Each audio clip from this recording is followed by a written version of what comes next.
Hey, welcome everybody. I'm Coach Pete. This is Coach Nancy. What's up, Coach? Hey, good to be here. Yeah, really great to be here. We really appreciate you guys taking the time out of your busy day, your busy week, and certainly this extraordinarily busy time of year to talk about optimizing your life around holiday season and optimizing your health choices. I think the best place to start is for us to introduce ourselves. Again, my name is Coach Pete. I've been a Noom lifestyle coach for a year and a half. My background is in counseling psychology. I have a degree in counseling psychology with a specialization in sport and exercise psychology. And I'm really connected to my role as a coach. I love helping people. I love seeing them actualize the best version of themselves. And I like blending my love for behavior change and my love for health and wellness. Awesome. Thanks, Pete. And I'm Coach Nancy. As you said, I'm a registered dietitian, and I've been coaching at Noom for a little over a year now. You know, I really love helping people work towards their goals and create healthier lifestyles, and I'm really excited to have the opportunity to share some tips with all of you today.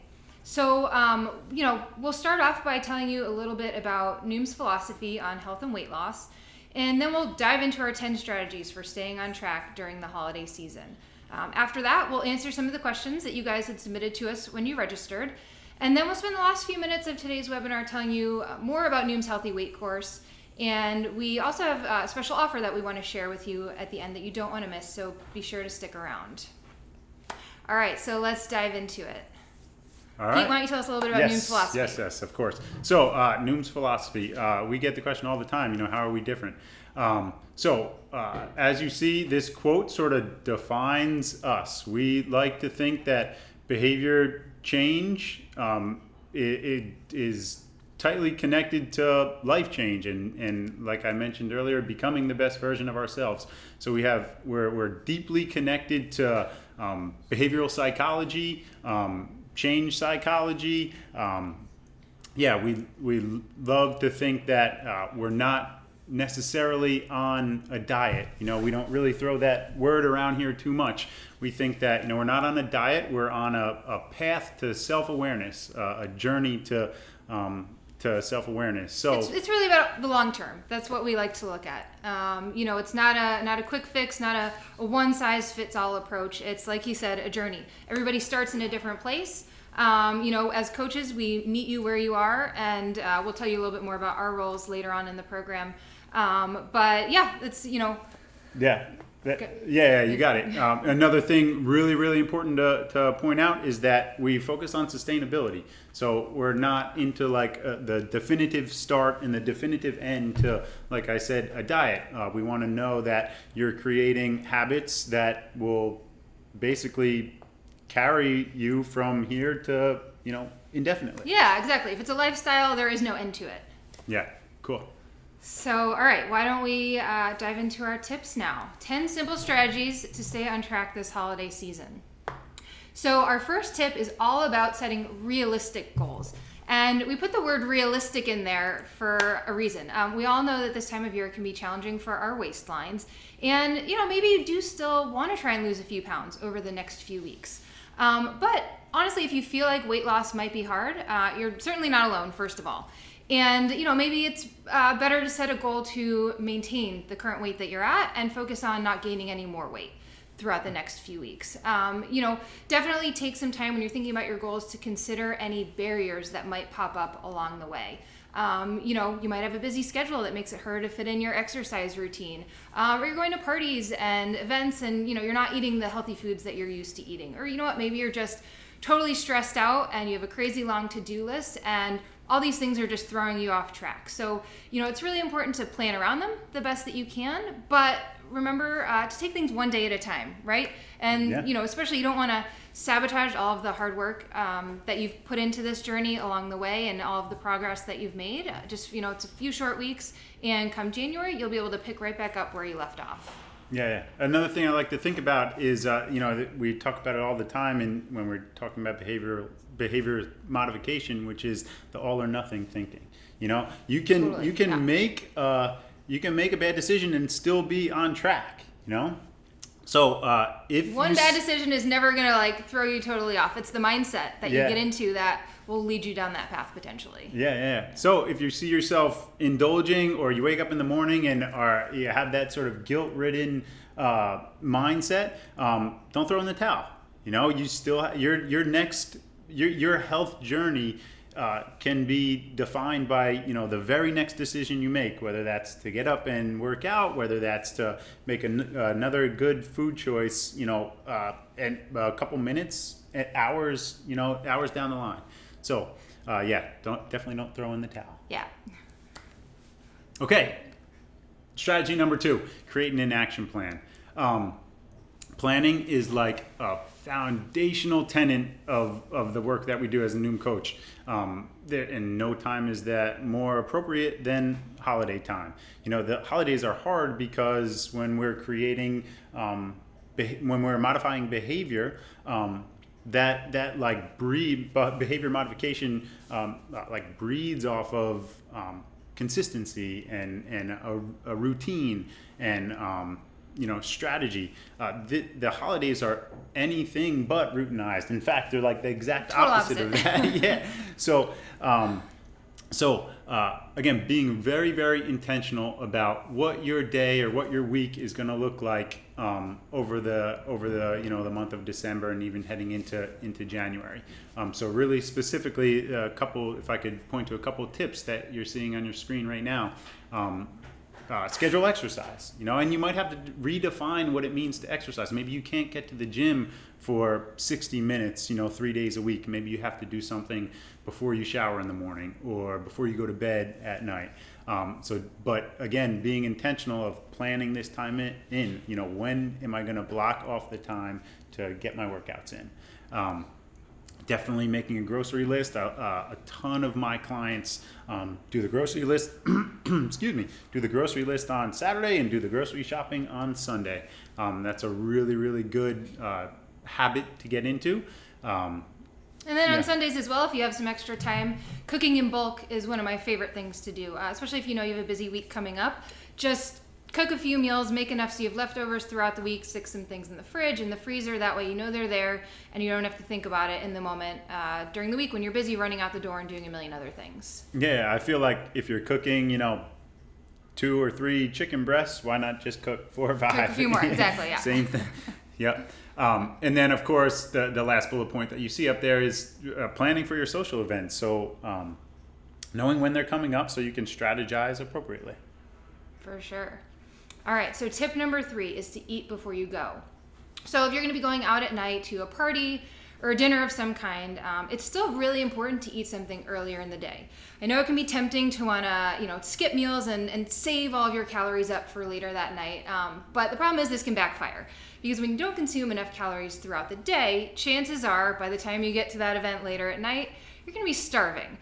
Before you know it, the calories that you had maybe saved up throughout the day are just going to go right out the window because you're probably going to eat at least that many calories, overindulge, and maybe even go over your calorie budget for the day.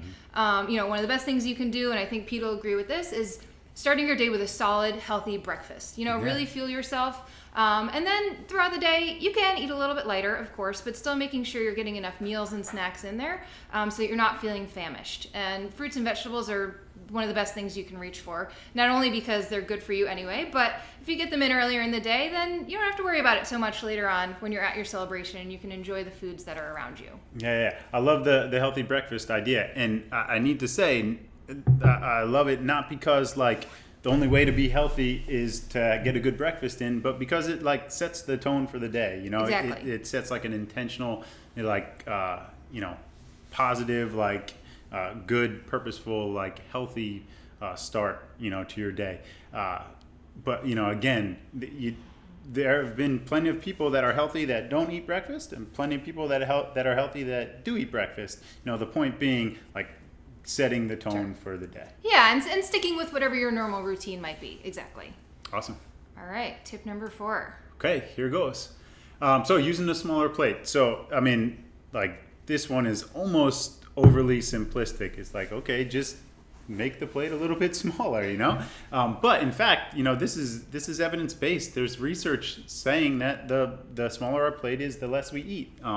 I'm sure we've all had the mindset, or I should say, the differing mindset of what we're thinking before we eat and what we think after we eat, right? Yeah.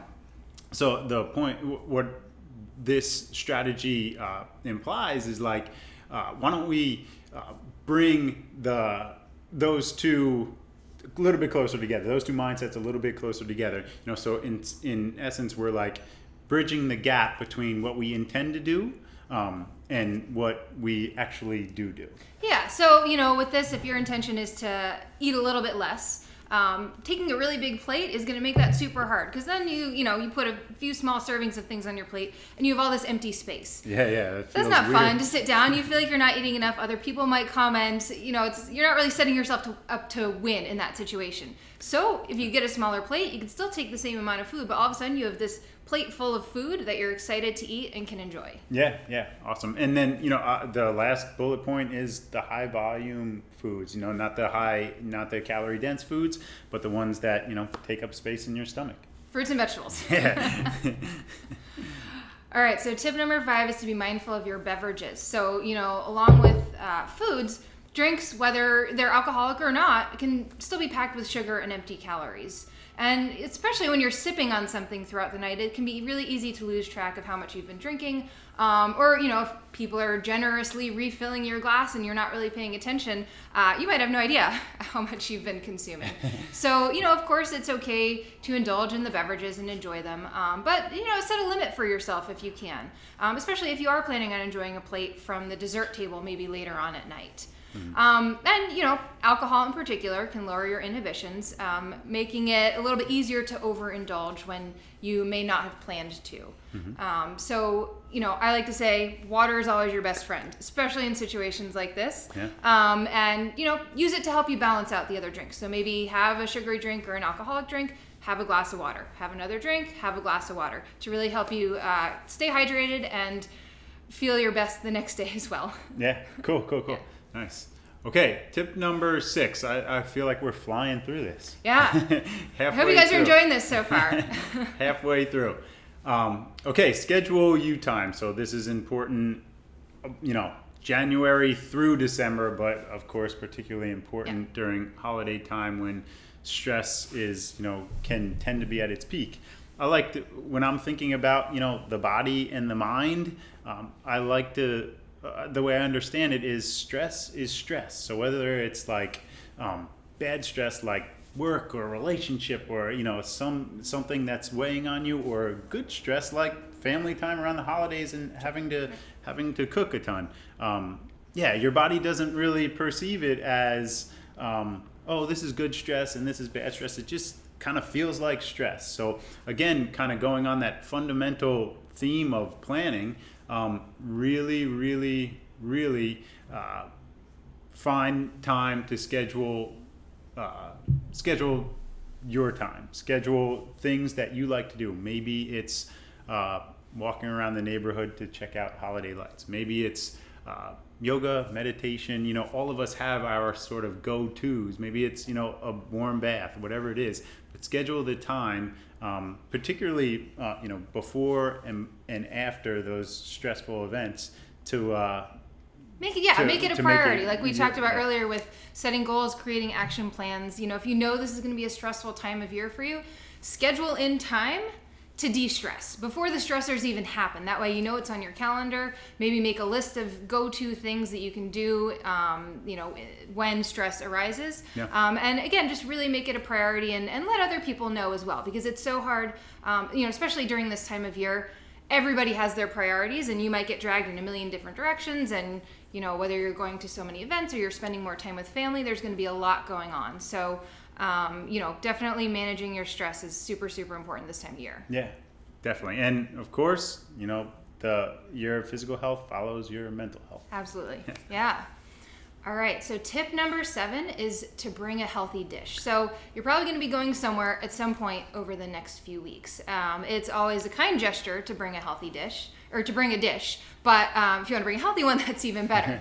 So, if you're worried about the food that's going to be available at your next gathering, why not bring something healthy? It could be as simple as a tray of vegetables or maybe a fruit bowl or, something that you'll feel good eating.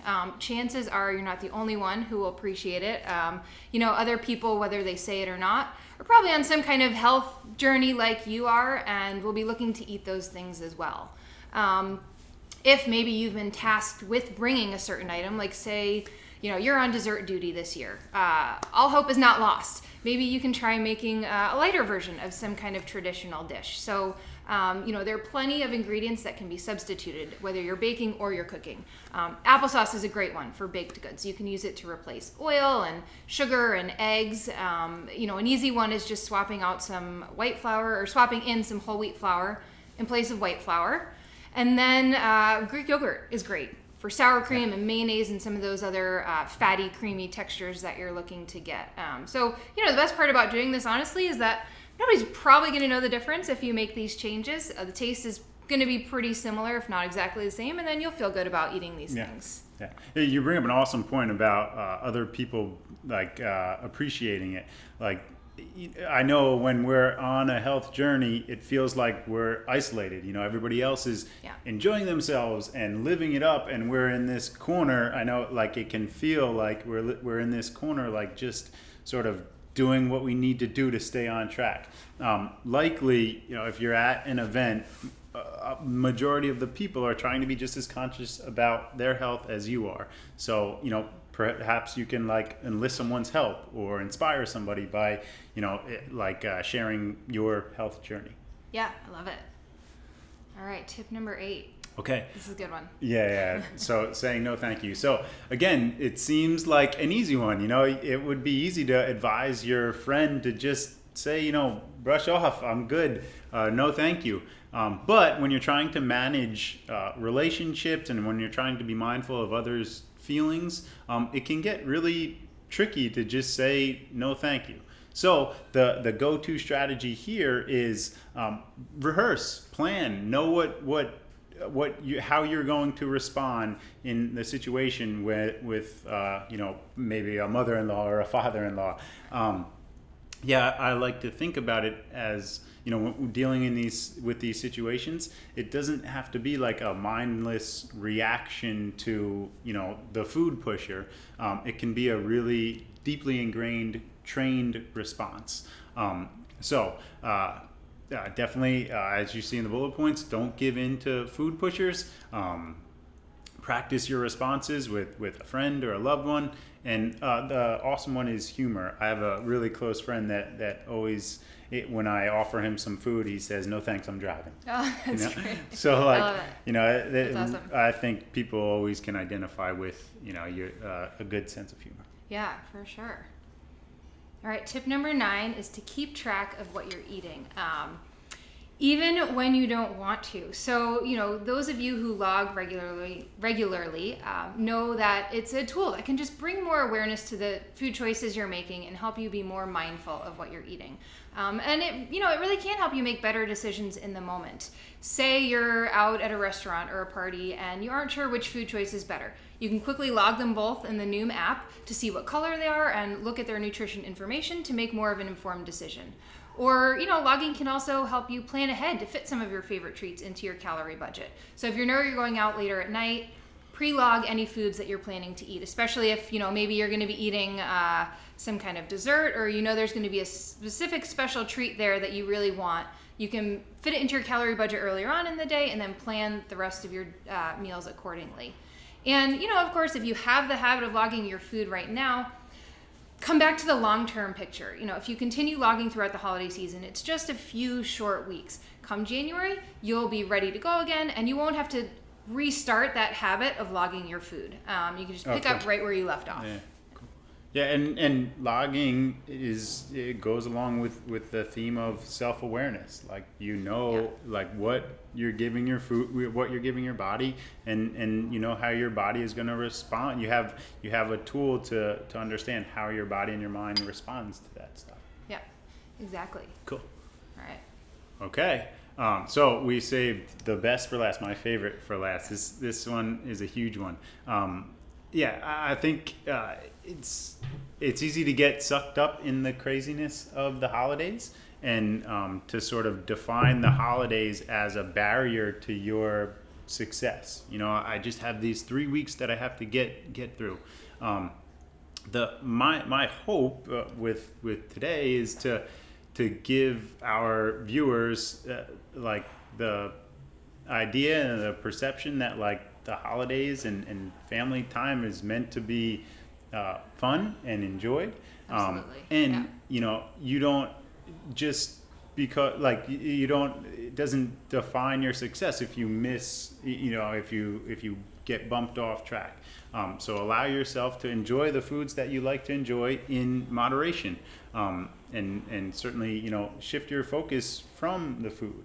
I know that can be a hard thing to do when, weeks and months prior, all you're thinking about is sort of staying on track. But, again, if you there's so think much more about to the holiday season than food. Yeah. Like you were saying. Yeah. Family, friends. Yeah. Yeah. That's good. All right. So just to recap, these are the 10 strategies for staying on track throughout the holiday season. So the first one is to set realistic goals. Second one, create an action plan. Number 3, eat before you go. Number 4, use a smaller plate. Number 5, be mindful of your beverages. Number 6, schedule you time. Number 7, bring a healthy dish. Number 8, just say no, thank you. Number 9, keep track of what you're eating. And number 10, eat, drink, and be merry. So some of you did submit some questions to us when you signed up for the webinar, and we'd love to spend a few minutes trying to answer a few of them.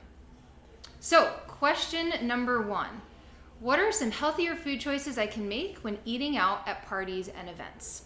That's a really good question. Yeah, we so feel like we get this all the time. Yeah, we do. And honestly, before we even dive into some specific things that you can eat, one of the best things that you can do whenever you're in this situation is to evaluate it before you start eating, just to even see what your options are. So if you're going to a restaurant, that might mean reviewing the menu before you go out. Or if you're at a buffet or there are tables with food, take a few minutes to scan everything on the tables before you just start putting stuff on your plate. Cool.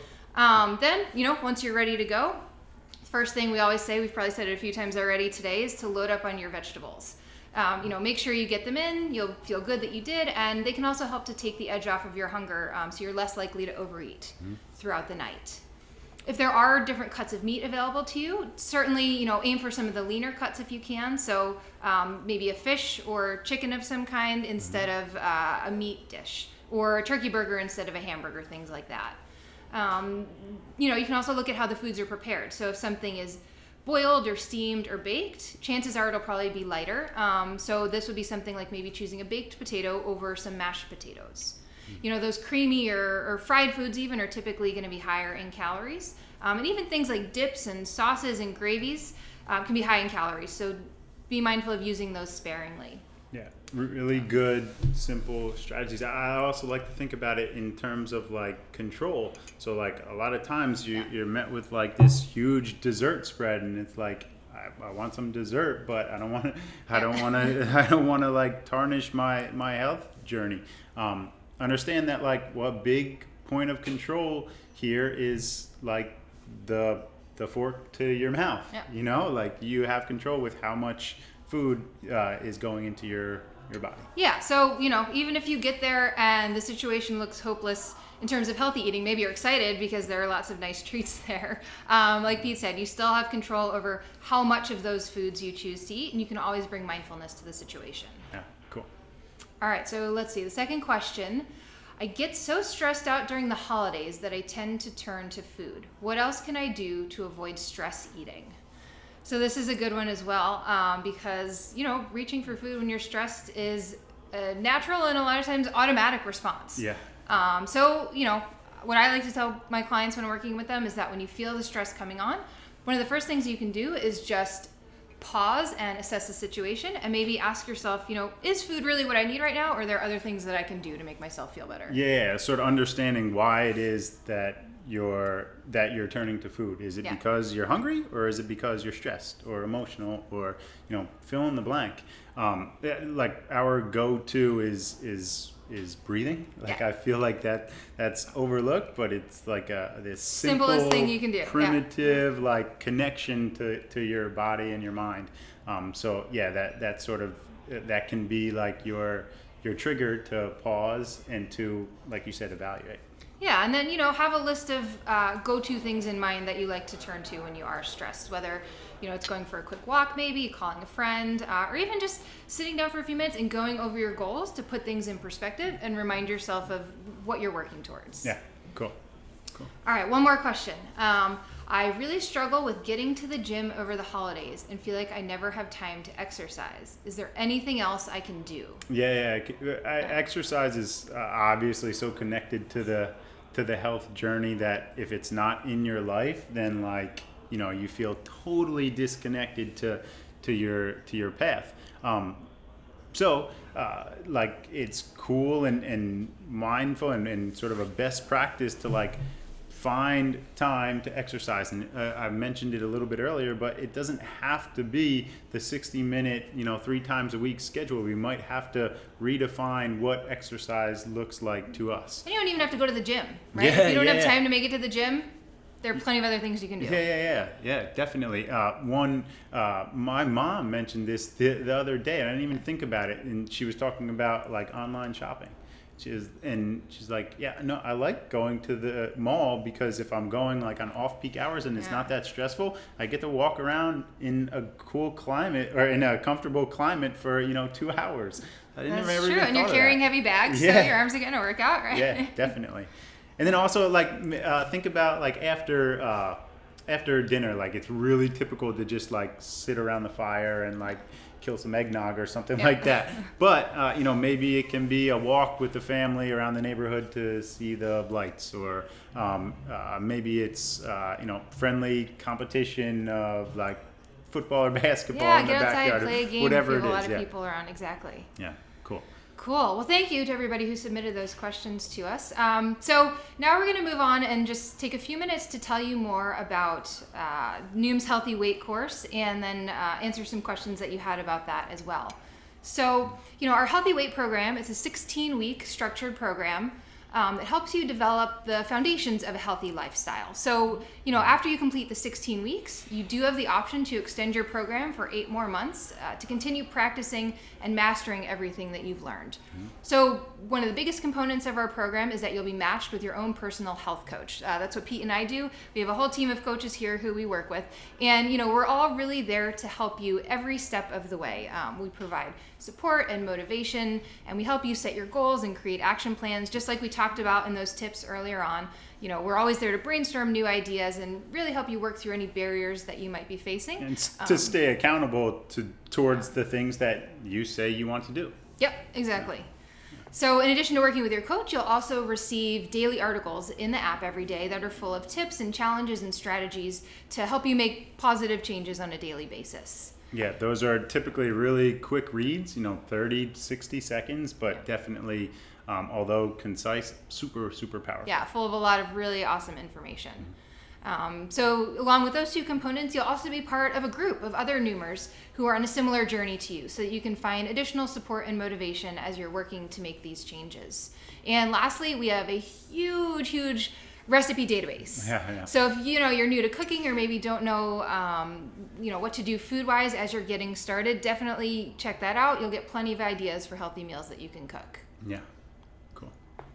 So we did also receive, real quick, we'll give you an overview of what our course looks like and what you can expect in those 16 weeks. Yeah, cool. Yeah. So, don't want to belabor any more points here, but you can see the 16-week program really definitively lined out here. And, the overall theme is that it aims to be completely holistic. So meaning we want to cover all the things that are underneath the umbrella of health and wellness. So everything from mindfulness to sleep, to stress management, to social eating, of course, exercise and nutrition.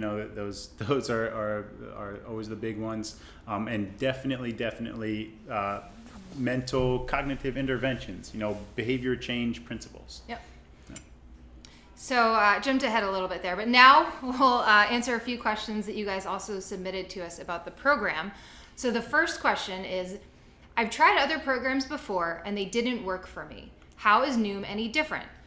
So we definitely get this question a little bit, and we're different in a lot of ways, a lot of good ways, I think. So most other programs out there tend to focus on nutrition and exercise, but as you just saw from our course outline, those are only two very small pieces of the puzzle and the overall picture of health.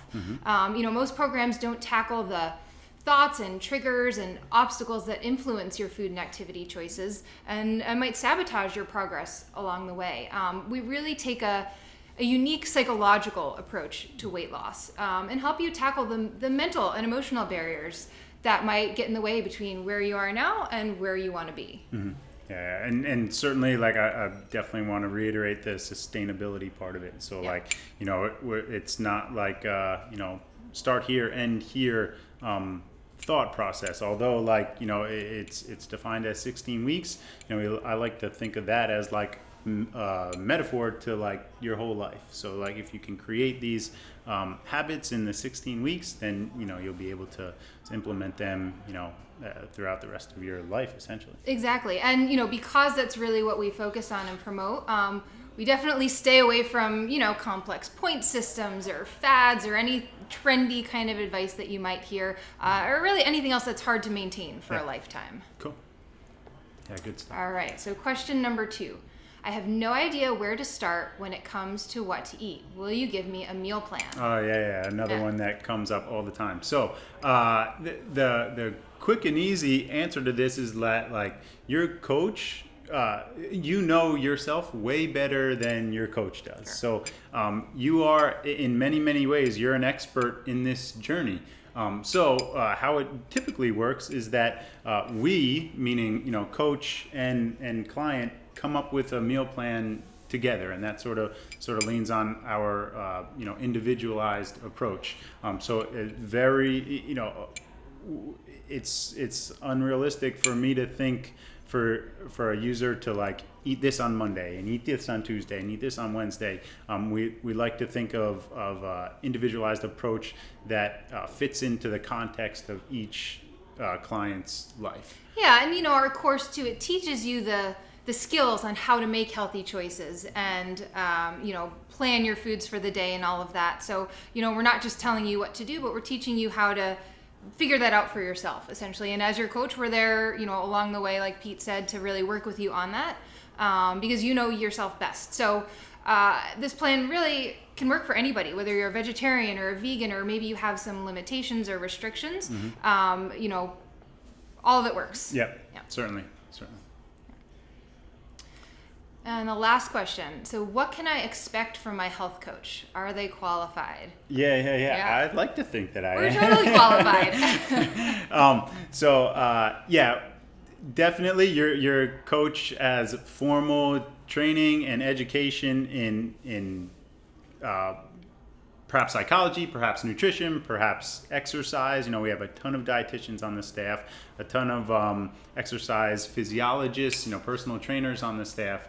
We all bring a unique perspective, I think, to the coaching team. We're all certainly extensively trained in our respective fields. But then, we're also trained in Noom's philosophy and coaching for behavior change. Yeah. And that's something that, we all collaborate with each other on constantly to make sure we're giving everybody the best coaching experience possible. Yeah, that's a really great point. So you have an individual coach that is honing in on what it is that you want to do.